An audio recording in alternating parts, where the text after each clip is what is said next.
The 2024 Atlantic hurricane season will be etched in memory for many reasons, not least because of Hurricane Milton. This tempestuous storm, the 13th named storm of the season, first emerged as an area of disturbed weather near the Cape Verde Islands. It was unremarkable at first, a mere swirl of clouds on satellite imagery. But this seemingly innocuous disturbance held the potential for catastrophic power. As Milton drifted westward, it encountered the warm, energy-rich waters of the Atlantic Ocean. These waters, superheated by a relentlessly warming climate, acted like high-octane fuel for the nascent hurricane.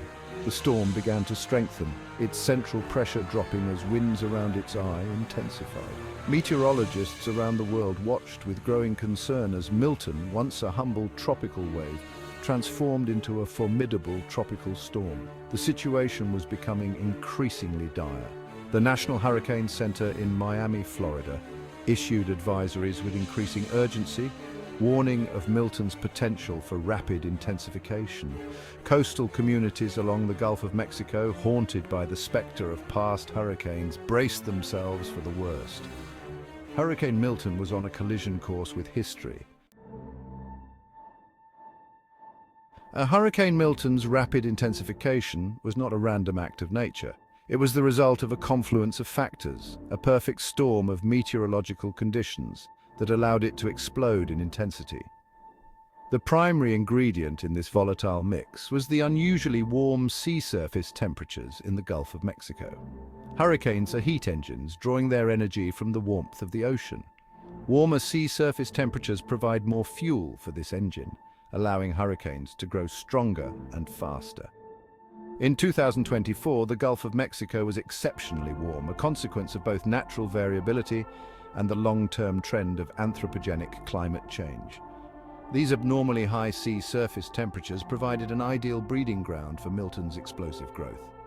Adding to the danger was an atmospheric condition known as low wind shear. Wind shear refers to the change in wind speed and direction with height. High wind shear can tear apart a hurricane's structure, disrupting its circulation and weakening its intensity. Low wind shear, on the other hand, allows a hurricane to maintain its structure and strengthen unimpeded. Unfortunately, as Milton churned through the Gulf of Mexico, it encountered an environment of remarkably low wind shear. This lack of atmospheric resistance, combined with the abundant heat energy from the warm ocean waters, created a perfect recipe for rapid intensification. Milton was about to unleash its fury. In a display of meteorological might rarely witnessed, Hurricane Milton underwent an extraordinary period of rapid intensification.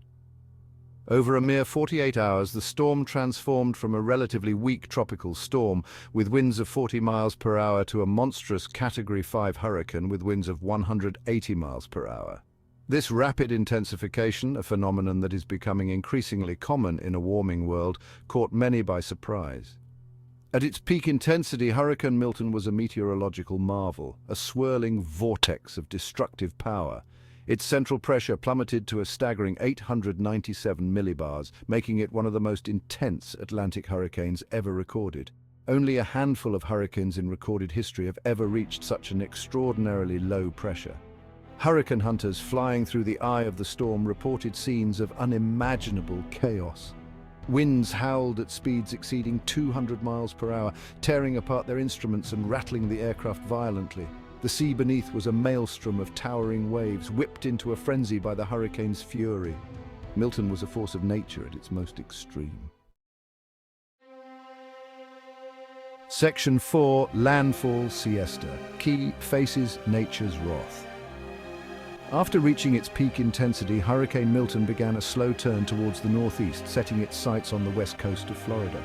The storm's track shifted slightly eastward, sparing the densely populated Tampa Bay area from a direct hit. However, the communities of Siesta Key, known for their pristine beaches and luxurious resorts, found themselves directly in the crosshairs of this meteorological monster. On the morning of date of Milton's landfall, Hurricane Milton made landfall near Siesta Key, Florida, as a still powerful Category 3 hurricane. Despite weakening slightly from its peak intensity, the storm packed sustained winds of 125 miles per hour, unleashing a devastating combination of high winds, torrential rainfall, and storm surge. The storm surge, a wall of water pushed ashore by the hurricane's powerful winds, proved to be particularly destructive. Siesta Key, a barrier island that is particularly vulnerable to storm surge, experienced inundation of up to 15 feet above ground level. The surging waters flooded homes, businesses, and critical infrastructure, leaving behind a trail of destruction in their wake.